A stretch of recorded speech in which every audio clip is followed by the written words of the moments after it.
연애가 막 시작됐을 때, 열정이 최고조에 달할 때면 상대방과 하나가 되고 싶다는 거의 저항할 수 없는 욕망이 생긴다는 걸 느껴본 적 있나요? 그 사람과 하나가 되고 싶고, 같은 공기를 마시고, 같은 생각을 하고 싶다는 욕망이죠. 수세기 동안 문화, 시, 노래, 우리 주변의 모든 것들이 이 이상을 사랑의 가장 높은 형태로 찬양해 왔습니다.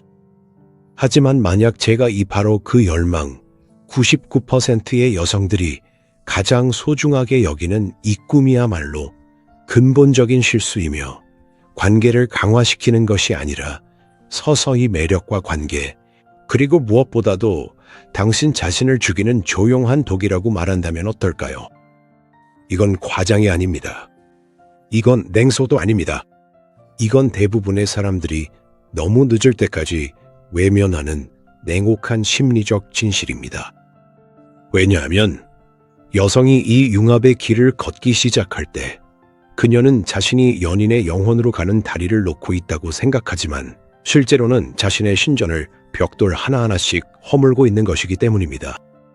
그리고 가장 비극적인 점은 그녀가 이렇게 하는 그 남자는 결국 떠난다는 것입니다. 그가 나쁘거나 배은망덕해서가 아니라 그와 함께할 사람이 더 이상 남아있지 않기 때문입니다. 그가 사랑에 빠졌던 여자의 자리에 남아있는 것은 오직 공허함 그리고 메아리뿐입니다. 그녀는 더 이상 그곳에 없습니다. 인간 영혼의 가장 심오한 탐구자 중 한 명인 칼 융은 이것을 사랑이 아니라 무의식적인 자기 파괴의 계약이라고 불렀을 것입니다. 그는 자신이 자기 셀프라고 부른 인격의 진정한 전체적 핵심을 연구하는 데 평생을 바쳤습니다. 그리고 그는 사랑을 추구하는 과정에서 사람들이 가장 큰 배신, 즉 자기 자신에 대한 배신을 반복해서 저지르는 모습을 보았습니다. 오늘 우리가 이야기하는 실수는 단순히 관계에서의 전술적 실수가 아닙니다. 이것은 로맨스로 위장된 실존적 재앙입니다. 왜냐하면 남자와 하나가 되려고 할 때 사랑을 찾는 것이 아니기 때문입니다. 진정으로 그 사랑을 경험하고 끌어당길 수 있게 해주던 단 하나의 것을 잃게 됩니다. 당신은 자신의 경계, 욕망, 생각을 지워버리고 그가 이 공허함 속에서 더 편안해지길 바라게 됩니다. 하지만 끌림은 편안함에서 태어나지 않습니다. 끌림은 두 개의 다른 극 사이에서 생기는 전기적 충전과 같으며 당신이 그의 완벽한 복사본, 그의 메아리가 될 때 그 극은 사라집니다. 신비로움도 사라집니다. 긴장감도 사라지고 그 자리를 숨막히는 침묵이 지배하게 되며 두 사람 모두 이를 사랑의 끝으로 착각하게 됩니다. 하지만 이것은 사랑의 끝이 아닙니다. 이것은 융합의 과정에서 예측 가능한 결말일 뿐입니다. 그리고 지금 조용하지만 차가운 깨달음이 내면에서 느껴진다면 이 메시지가 제때 당신에게 닿았다는 뜻입니다. 왜냐하면 이 해체 상태에서 되돌아오는 길은 거의 없기 때문입니다. 하지만 길은 존재합니다. 그리고 그 길은 이 가장 흔하면서도 가장 파괴적인 실수를 정면으로 마주하는 것에서 시작됩니다. 영원한 사랑에 대한 동화를 들으며 자란 모든 여성의 깊은 내면에는 이런 원형적 믿음이 자리 잡고 있습니다. 사랑받으려면 함께 있기 쉬운 사람이 되어야 한다는 것. 적응해야 하고 눈치를 봐야 하며 미리 예측해야 합니다. 자신의 성격에서 날카로운 부분을 다듬고 너무 큰 웃음소리는 죽이며 부적절한 의견은 숨겨야 합니다. 이 과정은 눈에 띄지 않게 시작됩니다. 처음에는 그가 당신과 단둘이 있고 싶어 한다는 이유로 친구들과의 밤 약속을 취소합니다. 그러다 그가 싫어하는 음악을 듣지 않게 됩니다. 이제는 그의 말을 따라하거나 재미없어도 그의 농담에 웃고 어제까지만 해도 관심 없던 일에 갑자기 열정적으로 관심을 갖는 자신을 발견하게 됩니다. 겉으로 보기에는 서로에게서 모든 것을 찾은 두 사람의 이상적인 모습처럼 보일 수 있습니다. 하지만 칼 융은 이것을 이상향이 아니라 영혼의 상실이라고 부를 것입니다. 그는 페르소나라는 개념을 도입했는데 이는 우리가 사회의 기대에 부응하기 위해 쓰는 사회적 가면입니다. 융합에 취약한 관계에서 여성은 단순히 이상적인 파트너의 가면만을 쓰는 것이 아닙니다. 그녀는 이 가면이 자신의 얼굴을 집어삼키도록 내버려 둡니다. 그녀는 이 역할에 너무 몰입한 나머지 이 남자, 이 관계가 없을 때의 진짜 자신이 누구였는지 잊어버립니다. 그녀의 자아는 더 이상 독립적인 존재가 아닙니다. 그것은 그의 자아의 기능이 되어버립니다. 이것이 바로 융합입니다. 이것은 친밀함이 아닙니다. 진정한 친밀함이란 두 개의 온전하고 독립적인 세계가 서로 다 각자의 중심과 궤도를 유지하면서 서로를 풍요롭게 하는 것입니다. 융합이란 한 세계가 완전히 다른 세계에 흡수되어 얼굴 없는 위성이 되어버리는 것입니다. 이것은 두 별의 결합이 아닙니다. 이것은 한 별이 블랙홀에 빨려 들어가는 것입니다. 그리고 이 과정은 매력에 대해 완전히 예측 가능하고 파괴적인 결과를 가져옵니다. 왜 이럴까요? 왜냐하면 남성의 리비도, 남성의 열정은 그 원형적 핵심에서 타인, 신비, 다르고 보존적이며 자신만의 독립적이고 수수께끼 같은 삶을 사는 존재에게 끌리기 때문입니다.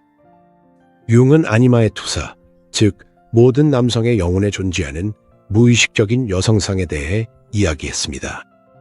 남자는 이 이상화되고 마법적인 이미지를 실제 여성에게 투사할 때 사랑에 빠집니다. 그녀는 그에게 이 신비, 이 타자성을 지닌 존재가 됩니다. 하지만 융합의 과정에서 여성이 자신의 타자성을 지우기 시작하면 어떻게 될까요? 그녀가 신비로운 우주에서 그의 욕망에 맞춰 이해 가능하고 예측 가능한 지도로 변할 때는요, 아니마의 투사는 그 기반을 잃게 됩니다. 남자는 더 이상 자신의 내면의 여신을 투사할 대상이 남지 않게 됩니다. 그 앞에 있는 여자는 더 이상 타자가 아니게 되고 그 남자 자신이 되어버리며 자기 자신을 욕망하는 것은 불가능합니다. 끌림은 전류처럼 잠재력의 차이가 있어야만 발생합니다. 잠재력이 같아지면 전류는 멈춥니다.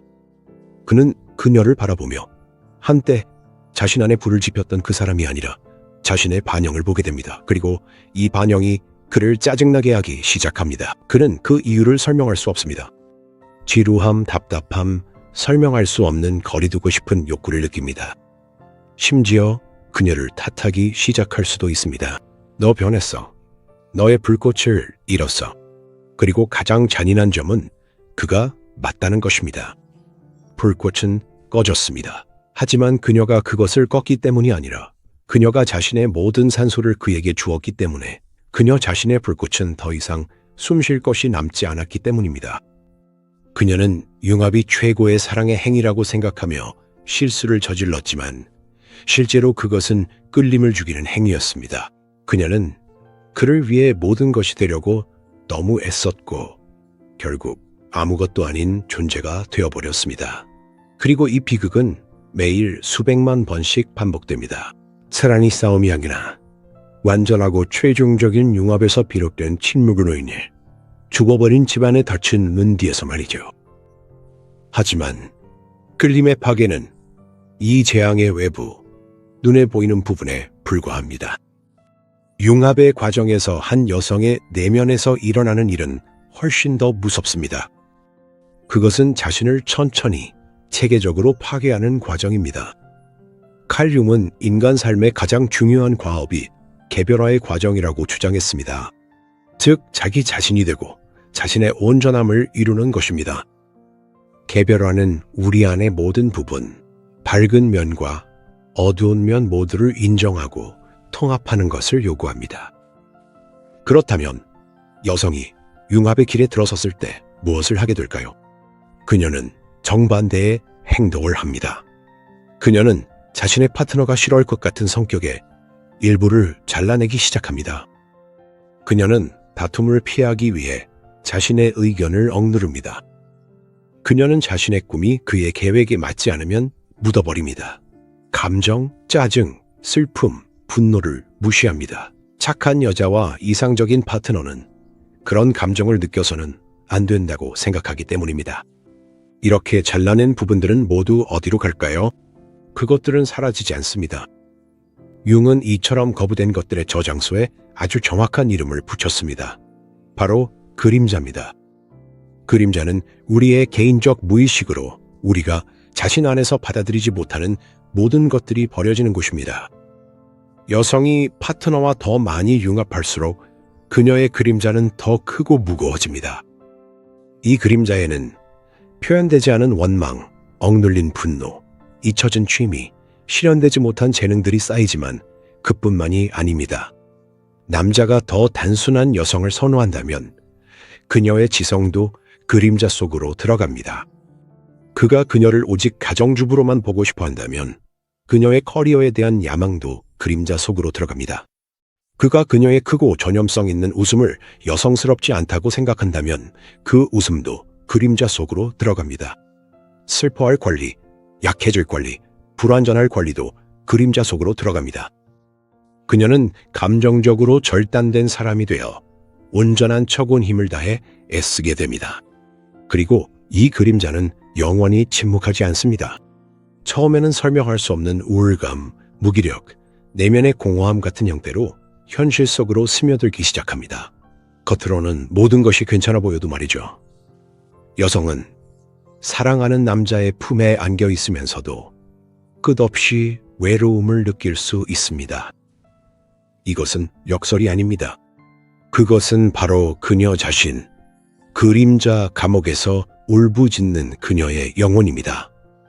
이후 그림자는 수동적 공격성, 빈정거리는 말, 무심코 잊어버린 약속, 침묵으로 대하는 태도, 그리고 두통, 소화불량, 만성피로처럼 의학적으로 원인을 알 수 없는 신체 증상 등으로 더욱 공격적으로 드러나기 시작합니다. 몸이 의식이 침묵하는 것을 대신에 비명을 지르기 시작하는 것이죠. 그리고 마침내 그림자가 폭발할 수 있습니다. 사소한 일에 갑자기 분노를 터뜨리거나 원인에 비해 지나치게 과장된 히스테리 발작이 일어나는 것이죠. 남자는 충격을 받습니다. 그는 무슨 일이 일어나는지 이해하지 못합니다. 여성 자신도 이해하지 못합니다. 그녀는 이 폭발이 오늘 씻지 않은 컵에 대한 반응이 아니라는 것을 모릅니다. 이것은 수개월 혹은 수년간 쌓여온 그녀의 굴욕당하고 배신당한 자아의 고통이 쌓인 결과입니다. 이것이 바로 융합의 진짜 대가입니다. 당신은 단지 남자의 끌림만 잃는 것이 아니라 자신도 잃게 됩니다. 당신은 텅 빈 껍데기, 그 안에서 어둡고 통제할 수 없는 그림자의 에너지가 소용돌이치는 페르소나가 됩니다. 당신은 자신이 진정으로 원하는 것이 무엇인지 더 이상 이해하지 못합니다. 당신의 욕망은 그의 욕망이 됩니다. 당신의 목표는 그의 목표가 됩니다. 만약 누군가가 그 남자 없이 당신은 누구입니까? 라고 묻는다면 대답은 귀를 멍하게 하는 침묵일 것입니다. 왜냐하면 당신은 더 이상 별개의 존재로서 존재하지 않기 때문입니다. 당신은 부속물, 기능, 다른 사람의 그림자가 되어버렸습니다. 그리고 가장 끔찍한 것은 이런 관계가 결국에는 끝나게 될 때 그가 떠나든 아니면 당신이 더 이상 이 내면의 공허함을 견딜 수 없게 되든 당신은 단지 상처받은 마음만 남는 것이 아니라는 점입니다. 당신에겐 아무것도 남지 않습니다. 당신은 단순히 이별을 견디는 것이 아니라 폐허 속에서 자신을 다시 세우고 다시 자신을 알아가며 다시 사는 법을 배워야 하는 과제와 마주하게 됩니다. 그리고 이것은 어떤 이별보다도 1000배는 더 아픈 길입니다. 이 말이 당신 안에서 얼마나 울림을 주는지 느껴지나요? 관계 속에서 서서히 사라져가는 듯한 느낌, 반대하고 싶으면서도 습관적으로 동의하는 모습, 그리고 만약 진짜 자신과 진짜 욕구를 드러내면 거절당할까 두려워하는 그 두려움. 이런 감정이 느껴지나요? 이 두려움은 단순한 두려움이 아닙니다. 이것은 하나의 증상입니다. 이미 위험한 융합의 길에 들어섰다는 신호이며 이 길은 언제나 한 방향으로만 나아갑니다. 파멸로. 융합의 과정은 교묘합니다. 왜냐하면 인간이 가진 가장 강한 두려움, 즉 거절과 외로움에 대한 두려움을 먹고 자라기 때문입니다. 이 두려움은 생물학적 수준에서 우리 안에 각인되어 있습니다. 고대 인류에게 부족에서 쫓겨난다는 것은 곧 죽음을 의미했습니다. 우리의 깊은 심리 속에서 이 코드는 여전히 작동하고 있습니다. 그리고 한 여성이 자신의 우주의 중심이 되는 남자를 만날 때 이 고대의 두려움은 새로운 힘으로 활성화됩니다. 내가 그에게 완벽하지 않으면 그는 나를 떠날 것이고 나는 혼자가 될 거야. 이 생각은 대부분 무의식적으로 작동하며 융합의 주요 동력이 됩니다. 여성은 사랑이 아니라 두려움에서 행동하기 시작합니다. 그녀는 관계를 쌓고 있는 것이 아닙니다. 그녀는 재앙을 막으려고 애쓰는 것입니다. 그녀가 내딛는 모든 걸음, 말하는 모든 말, 내리는 모든 선택은 자신을 표현하려는 욕구가 아니라 그를 붙잡으려는 노력에 의해 좌우됩니다. 이것은 그의 기분을 맞추고 그의 바람을 미리 예측하며 어떤 갈등도 미리 봉합하려는 지치고 끝없는 24시간의 일이 되어버립니다. 칼 융은 이것을 유아적 상태로의 퇴행이라고 불렀을 것입니다. 아이는 부모에게 완전히 의존하며 그들의 사랑을 얻고 버림받지 않기 위해 무엇이든 하려고 합니다. 융합 상태에 있는 여성은 남성에 대해 무의식적으로 바로 이런 유아적인 입장을 취하게 됩니다. 그녀는 자신의 행복, 감정 상태, 삶에 대한 모든 책임을 그에게 넘깁니다. 그는 그녀에게 더 이상 파트너가 아니라 그녀의 존재가 그의 승인에 달려있는 부모와 같은 존재가 됩니다. 하지만 남성은 여성에게서 아이를 찾는 것이 아닙니다. 그는 동등한 파트너를 찾고 있습니다. 그리고 이 과정에서 그의 심리에서 무슨 일이 일어나고 있는지 이해하는 것이 중요합니다. 그는 단순히 지루해서 멀어지는 것이 아닙니다. 그는 자신이 소모되고 있다고 느낍니다. 융합 상태에 있는 여성은 자신도 모르게 그의 내면 세계를 식민지화하려 하고 그의 모든 공간을 자신으로 채우려 합니다. 그의 자유, 고독할 권리, 자신의 생각조차 이제는 지켜내기 위해 싸워야 하는 무언가처럼 느껴지기 시작합니다.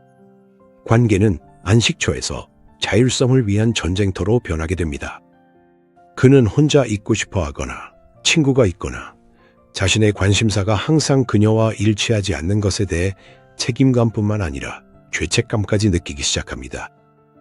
이 죄책감은 매력을 파괴하는 강력한 요인입니다. 사랑은 끊임없는 의무감의 무게 아래에서는 살아갈 수 없습니다. 더 나아가 융에 따르면 그의 내면에 있는 아니마, 즉 내면의 여성상도 고통받기 시작합니다. 그는 이 이미지를 살아있고 다면적인 여성에게 투사했지만 그녀가 그의 요구에 맞춰주는 반영으로 변할 때 그 투사는 왜곡됩니다. 자신의 영혼, 직관과 창의성으로 가는 다리가 되어야 할 그의 아니마는 평면적이고 생기 없는 존재가 되어버립니다. 그는 자신도 모르게 자기 자신 안에 중요한 부분과의 연결을 잃어버립니다. 그녀에게 느끼는 짜증은 부분적으로는 자신의 내면에 있던 이 생명력이 사라지도록 내버려둔 자신에 대한 짜증이기도 합니다. 이 악순환, 즉 그녀의 숨막히는 사랑, 그의 철수, 그녀의 공황, 그리고 더 심한 숨막힘은 결국 이별로 이어질 수밖에 없습니다.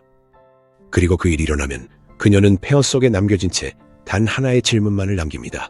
나는 그에게 모든 것을 줬는데, 그런데 왜 그는 떠났을까? 융이 내릴 답은 단순하면서도 냉혹합니다. 그가 떠난 이유는 바로 당신이 그에게 모든 것을 주었기 때문입니다.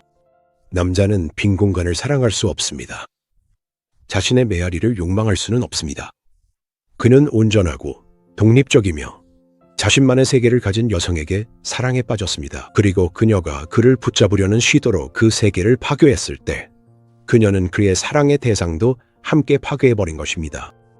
그녀는 사랑이라는 신에게 이 신이 그녀에게서 가장 소중하게 여겼던 단 한 가지, 즉 자신과 자신의 불안함을 희생시켰습니다. 곰곰이 생각해보세요. 자신의 욕구를 이기적으로 보일까봐 말하지 않고 참았던 적이 몇 번이나 있었나요? 분위기를 깨지 않으려고 원하지 않는 일에 동의했던 적이 몇 번이나 있었나요? 이런 행동 하나하나는 결코 타협이 아닙니다. 그것은 자기 배신의 행위이며 이런 배신이 반복될수록 매력도 돌아올 수 없는 융합의 심연으로 한 걸음 더 빠져드는 것입니다. 당신은 그의 사랑을 사는 것이 아닙니다. 당신은 언제든 무너질 수 있는 안전이라는 환상을 위해 자신의 영혼을 팔고 있는 것이며 그 결과 남는 것은 공허함과 상실감뿐입니다. 그리고 당신의 가장 큰 가치는 스스로를 희생하는 능력이 아니라 자기 자신으로 존재하는 능력임을 깨닫지 못하는 한 이 악순환은 남자만 바뀔 뿐 똑같이 비극적인 결말로 계속 반복될 것입니다. 그래서 우리는 가장 중요한 질문에 도달합니다. 무엇을 해야 할까요? 만약 이 파괴적인 융합의 패턴이 이미 당신의 성격, 당신의 제2의 천성이 되어버렸다면 어떻게 이 굴레에서 벗어날 수 있을까요? 이 길은 결코 쉽지 않습니다. 용기가 필요합니다. 융은 이 과정을 개성화라고 불렀으며 본질적으로 이것은 전사, 워리어의 길입니다. 이 전사는 외부의 적이 아니라 자신의 두려움과 환상과 싸웁니다. 첫 번째이자 가장 중요한 단계는 자각입니다.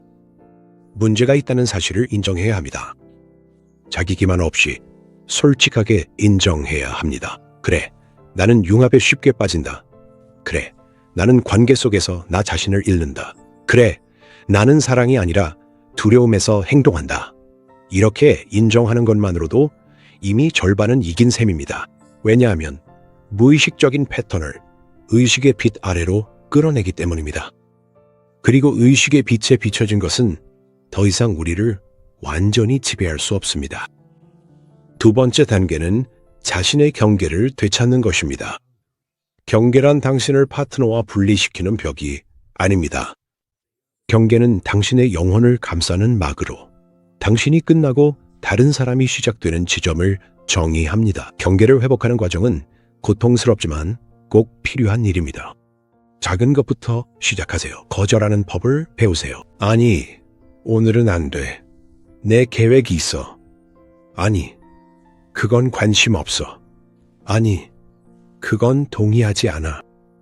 처음에는 매번 거절할 때마다 죄책감이 들고 거절당할까봐 불안해질 것입니다. 이건 정상입니다. 이것은 금단 증상입니다. 당신의 정신은 다른 것에 익숙해져 있지만 반드시 굳건히 버텨야 합니다. 자기 존중에서 비롯된 모든 아니오는 당신 자신이라는 성전을 다시 쌓아 올리는 벽돌 한 장입니다. 당신의 공간과 시간을 되찾으세요. 이 관계 이전에 당신이 좋아했던 일을 기억해 보세요. 책 읽기였나요? 춤추기였나요? 그림 그리기였나요? 친구들과 만나는 것이었나요? 다시 시작하세요. 당신만을 위한 시간을 일정에 꼭 마련하세요. 그 시간에는 누군가의 역할도 연인도 아닌 오직 당신 자신이 되세요. 이것은 이기적인 행동이 아닙니다. 이것은 심리적 위생입니다. 이제 그의 감정에 대해 책임지려 하지 마세요. 그가 기분이 나쁘다고 해서 반드시 당신 탓은 아닙니다. 그가 화가 났다면 그건 그의 분노입니다. 공감은 할 수 있지만 당신의 편안함을 희생하면서까지 그의 상태를 즉시 고쳐줄 의무는 없습니다. 그는 성인입니다. 그가 자신의 감정을 스스로 다루게 하세요. 세 번째이자 가장 깊은 단계는 당신의 그림자를 마주하는 것입니다. 수년 동안 불편한 당신의 모든 부분을 던져 넣었던 그 어두운 지하실로 내려가야 합니다. 당신은 자신의 분노, 원망, 이기심, 나쁜 욕망을 알아가야 합니다. 그것들을 파괴적으로 분출하기 위해서가 아니라 그 존재를 인정하기 위해서입니다. 융은 그림자가 엄청난 에너지를 지니고 있다고 가르쳤습니다. 우리가 그것을 억누르면 이 에너지는 파괴적으로 변합니다. 하지만 우리가 인정하고 통합하면 그것은 우리의 힘이 됩니다. 당신의 분노는 당신의 경계를 지키는 에너지입니다. 당신의 이기심은 당신의 필요를 돌보는 에너지입니다. 당신의 원망은 관계의 균형이 깨졌다는 신호입니다. 그림자를 통합한다는 것은 스스로에게 이렇게 말하는 것을 의미합니다. 그래, 나는 화를 낼 수 있어. 그건 괜찮아. 그래, 나도 내 욕구가 있어. 그건 괜찮아. 나는 꼭 천사가 될 필요 없어. 인간답게 살 권리가 있어. 앞선 단계들에서 발전하는 네 번째 단계는 자신의 목소리를 찾는 것입니다. 이것은 단순히 아니요라고 말하는 것 이상입니다. 이것은 자신의 감정과 욕구의 예라고 말하고 그것을 분명히 표현하는 법을 배우는 것을 의미합니다. 이는 조용한 동의나 수동적 공격에서 솔직한 대화로의 전환입니다. 있잖아, 네가 주말 내내 친구들이랑 보내면 나 외로워. 휴가 계획을 우리 함께 상의했으면 나한테 정말 중요할 것 같다. 네가 내 말을 진지하게 받아들이지 않은 것 같아서 속상해. 이제 자신의 목소리를 찾는다는 것은 그가 그냥 알아서 해주길 바라는 마음을 멈추는 것입니다. 자신의 내면 세계를 파트너에게 전달하는 책임을 지는 것입니다. 이것은 두려운 일입니다.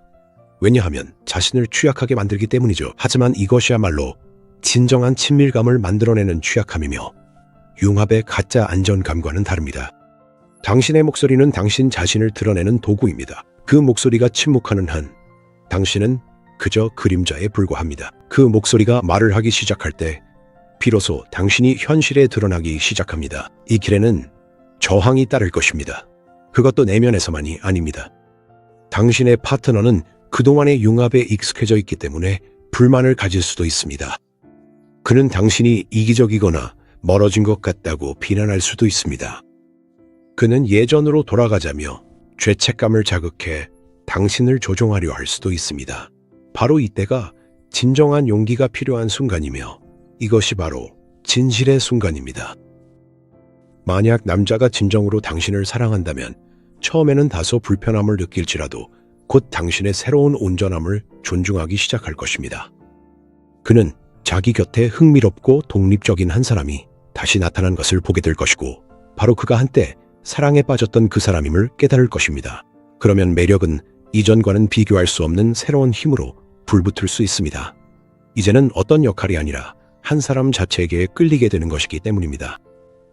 하지만 그의 사랑이 단지 편의와 당신이 그의 자존심을 충족시켜주는 능력에만 기반했다면 그런 관계는 대부분 무너질 것이고 그것은 비극이 아닙니다. 그것은 해방이 될 것입니다. 물론 아프겠지만 그것은 당신을 융합의 감옥에서 해방시키고 앞으로 두 명의 온전하고 평등한 개인이 이루는 건강한 관계를 쌓을 수 있는 기회를 주는 정화의 고통이 될 것입니다. 기억하세요. 진정한 사랑은 자기 희생을 요구하지 않습니다. 진정한 사랑은 자기 실현을 요구합니다. 진정한 친밀감은 두 사람이 하나가 될 때가 아니라 당신과 그가 서로의 존재 안에서 각자 자신이 될 때 가능합니다. 이것이 바로 융이 말한 신성한 연금술입니다. 소멸이 아니라 두 자아의 결합, 즉 연합입니다. 이 길은 자신이 되는 용기를 필요로 하지만 파멸이 아닌 진정하고 성숙하며 결코 깨지지 않는 사랑으로 이끄는 유일한 길입니다. 두 그루의 나무라는 비유를 생각해 보세요. 파괴적인 융합에서는 한 그루의 나무, 즉 당신이 담쟁 이덩굴처럼 다른 나무, 그를 감싸 안으려 하면서 자신의 줄기와 뿌리, 그리고 나뭇가지를 잃게 됩니다. 완전히 다른 나무에 의존하게 되고 그 나무의 수액을 빨아들이는 동시에 빛과 공기를 빼앗아 버립니다. 결국 두 나무 모두 약해지고 죽을 수도 있습니다. 개별화에 기반한 건강한 관계는 나란히 자라는 두 그루의 크고 아름다운 나무와 같습니다. 그들의 뿌리는 땅속 깊은 곳에서 서로 얽혀 서로를 영양분으로 삼을 수 있습니다. 그들의 나뭇가지와 잎은 바람에 서로 닿으며 함께 그늘을 만듭니다. 하지만 각자 자신만의 튼튼하고 단단한 줄기를 가지고 있습니다. 각자는 저마다의 방식으로 태양을 향해 뻗어갑니다. 각자는 자기만의 땅 위에 단단히 서 있습니다. 그들은 하나로 합쳐지지 않고 연합을 이룹니다. 그들은 서로의 성장을 방해하지 않으면서 서로를 지지합니다. 그들의 가까움은 각자의 힘과 독립성에 있으며 바로 이것이 영원히 감탄하고 싶은 숨막히게 아름다운 풍경을 만들어냅니다. 당신은 어떤 사람이 되고 싶나요? 형태없는 담쟁이 덩굴인가요? 아니면 아름답고 강인한 나무인가요? 이 선택은 한 번만 하는 것이 아니라 매일매일 하는 것입니다. 당신이 침묵할지 말할지, 적응할지 아니면 자신의 입장을 지킬지, 타인에게 녹아들지 아니면 자신의 영혼과 자신에게 충실할지 선택할 때마다 그렇습니다. 이런 재탄생의 과정, 이 개별화는 종종 영혼의 어두운 밤처럼 느껴집니다. 분리되기 시작하면 엄청난 외로움을 느낄 수 있습니다. 예전의 지지대는 무너졌고 새로운 지지대는 아직 세워지지 않았기 때문입니다. 이제는 익숙한 관계의 틀에 더 이상 맞지 않지만 아직 새로운 방식으로 어떻게 살아야 할지 모릅니다. 이 시기는 큰 혼란의 시기입니다. 융은 이것이 새로운 우주의 탄생에 앞서 반드시 거쳐야 하는 혼돈이라고 말했을 것입니다. 당신의 옛 인격, 이상적인 파트너라는 페르소나는 죽어야만 진정한 자신이 태어날 수 있고 이 죽음은 언제나 고통스럽습니다. 이 시기에는 의심이 끊임없이 당신을 괴롭힐 것입니다. 혹시 내가 모든 걸 잘못하고 있는 건 아닐까? 예전이 더 나았던 건 아닐까? 이것은 두려움의 목소리이자 습관의 목소리입니다. 하지만 바로 이 순간에 진정한 자아가 당신에게 신호를 보내려고 하는 것입니다.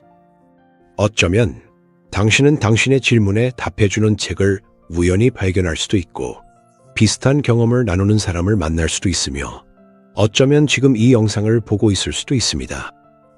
융은 이런 의미 있는 우연의 일치를 동시성이라고 불렀습니다. 이것은 우연이 아닙니다. 이것은 우주, 그리고 당신의 깊은 내면이 당신을 살짝 밀어주며 비록 어둡고 두려워 보여도 당신이 올바른 길을 가고 있다는 것을 확인시켜주는 것입니다. 이 메시지는 다소 냉정하게 들릴 수도 있습니다.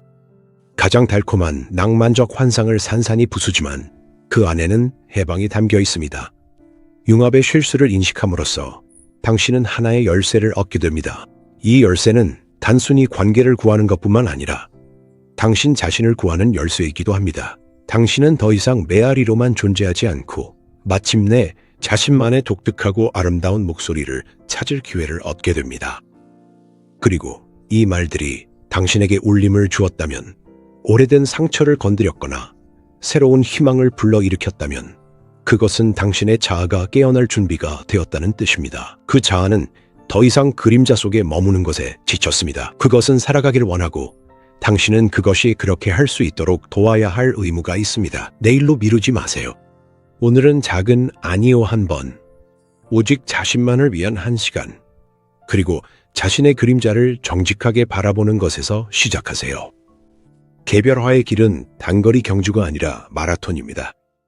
좌절도 있을 것이고 의심도 들겠지만 이제 당신은 어디로 가야 할지 알고 있습니다. 당신은 그 사람에게서 멀어지는 것이 아니라 자신에게로 다가가고 있는 것입니다. 그리고 마침내 도착했을 때 진정한 사랑은 자신을 잃는 곳이 아니라 자신을 계속해서 다시 찾는 곳임을 알게 될 것입니다. 이 깨달음이 당신의 세상, 사랑, 그리고 자신에 대한 시각을 바꿨다면 혼자만 간직하지 마세요. 이 지식이 퍼져나가게 하세요. 이 영상을 꼭 들어야 할 것 같은 친구에게 공유하세요. 좋아요를 눌러 이 신호가 더 크게 퍼지도록 해주세요. 당신의 융합 이야기나 자신을 찾아가는 여정을 댓글로 남겨주시고 이 깊고 솔직하며 때로는 아플 수도 있는 진정한 나를 찾아가는 여정을 계속할 준비가 되었다면 채널을 구독해주세요. 세상은 이미 복제와 메아리로 가득 차 있습니다. 세상에는 진짜가 절실히 필요합니다. 세상에는 당신, 진짜 당신이 필요합니다.